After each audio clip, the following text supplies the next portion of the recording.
The observation deck of the Galactic Council's flagship Eternal Harmony hummed with the quiet efficiency of 1,000 years of peace.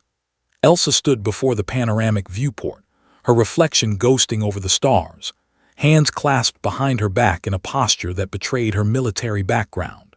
The human ambassador wore the simple gray uniform of Earth's United Defense Fleet, a stark contrast to the elaborate ceremonial robes of the alien dignitaries around her.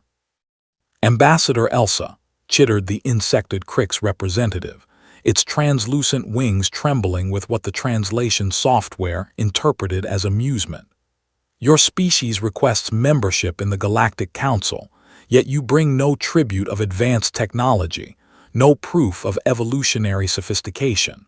What does humanity offer that 10,000 worlds do not already possess?" Elsa turned slowly, her face impassive. "We offer perspective, counselor, and the willingness to defend what we believe in." Across the chamber, Daniel monitored the exchange from the human delegation station, his fingers dancing across holographic displays. As Elsa's chief military advisor and the architect of Earth's defense strategy, he'd spent 3 years preparing for this moment. The data streaming across his screens told him everything he needed to know. The Council's shields were at minimum power, their weapons systems in ceremonial standby mode, and their arrogance was at maximum capacity. The Crick's counselor's mandibles clacked in what passed for laughter among its kind. "Defend? Child species, you understand nothing of galactic warfare. The Council has maintained peace for 11 centuries precisely because no single species possesses the capacity for meaningful violence. Our ships are shielded by quantum-entangled barriers that redistribute kinetic energy across dimensions. Our weapons fire coherent antimatter streams that exist outside normal spacetime. What could your primitive kinetic weapons possibly?" The word died in a burst of translator static. Because at that exact moment, 300,000 kilometers away, the UDF Prometheus fired its primary weapon. Daniel watched the telemetry with clinical precision. The Railgun, humanity's desperate answer to a universe that had evolved beyond projectile weapons, accelerated a tungsten carbide slug to 0.4% the speed of light. The math was beautiful in its simplicity. Mass times velocity squared, divided by 2. Newton's second law, unchanged since humanity first looked up at the stars. The projectile crossed the distance in 4 seconds. The Crick's counselor was still speaking when every alarm in the Galactic Council flagship began screaming simultaneously. Elsa didn't flinch. She'd been counting in her head. The slug punched through the Eternal Harmony's quantum shields as if they didn't exist, because to a weapon that operated entirely in normal spacetime, they might as well not have.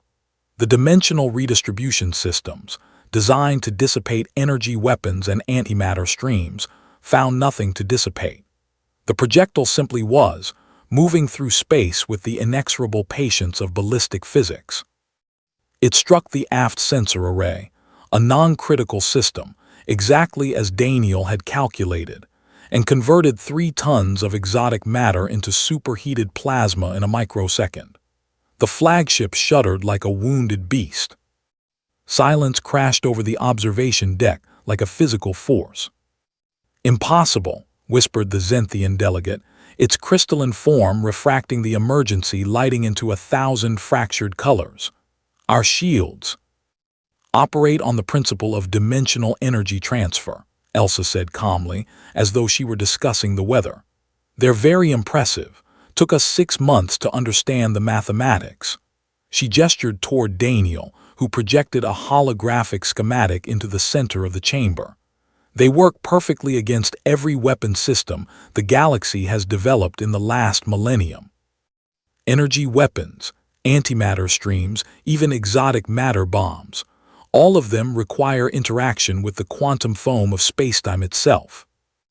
Daniel spoke for the first time, his voice carrying the quiet confidence of someone who just proved a theorem. "But we noticed something interesting in your technical specifications. Something you've all forgotten in your evolution beyond primitive kinetic weapons."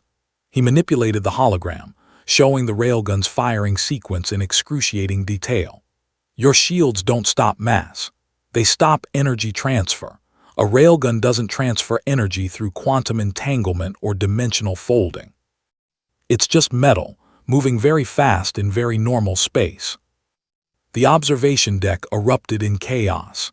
Delegates from 100 worlds chittered, roared, hummed, and broadcast their panic in forms human ears couldn't detect.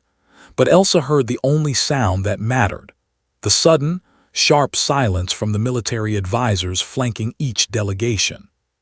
They understood. Oh, they understood perfectly.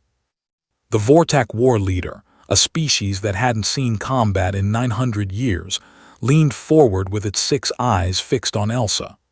You fire a single shot at a council flagship, demonstrate our vulnerability, and expect us to welcome you as equals. This is an act of war, human. No, Elsa replied, meeting each of those 6 eyes without blinking. This is a demonstration of capability. We targeted a non-critical system. We filed our firing trajectory with Council navigation 6 hours ago. You simply didn't believe we'd actually shoot. And most importantly, she paused, letting the weight of her next words settle over the chamber like a shroud. We missed on purpose. Daniel brought up a new holographic display. The Prometheus carries 48 railgun batteries. Each can fire once every 30 seconds. At current range, we can maintain a sustained barrage that your shields cannot stop, your point defense systems cannot intercept, and your tactical doctrine has no answer for. He smiled, but there was no warmth in it. Because you evolved past kinetic weapons 3,000 years ago and forgot the most important rule of warfare. Which is? The Crix counselor asked, its voice stripped of all mockery. The simplest weapon that accomplishes the objective is the best weapon, Elsa said. You built fortresses against lightning and forgot that rocks still fall. The Galactic Council's supreme commander, an ancient being of pure energy contained in a crystalline matrix, spoke for the first time. Its voice resonated directly in the minds of everyone present. If we refuse your petition for membership, you will wage war against the Council. No, Elsa said immediately. We'll go home, we'll close our borders, and every species in this chamber will spend the next century wondering what other primitive weapons we've found that your advanced civilizations have no defense against. She stepped closer to the viewport, gesturing at the sea of stars beyond.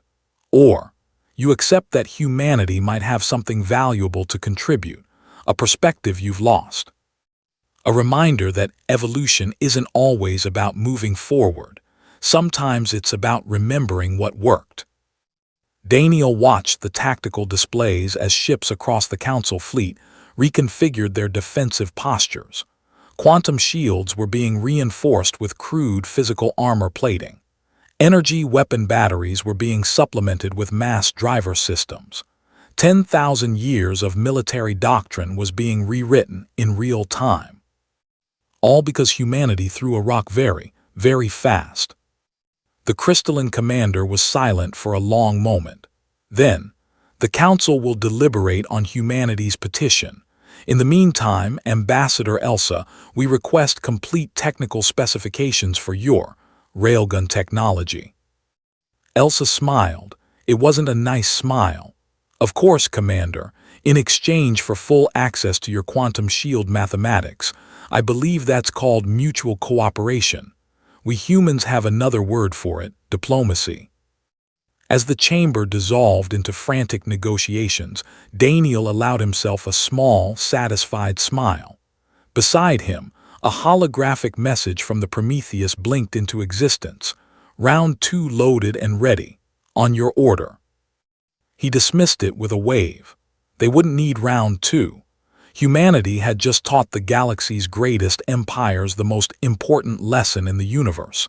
Never forget that the simplest answer is often the most terrifying. And in the cold mathematics of kinetic energy, there was a beauty that transcended species, culture, and time. The beauty of mass, velocity, and the inevitable intersection of the two.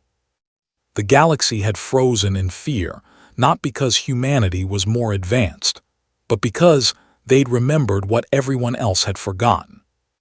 Sometimes, the most powerful weapon in the universe, is the one nobody saw coming.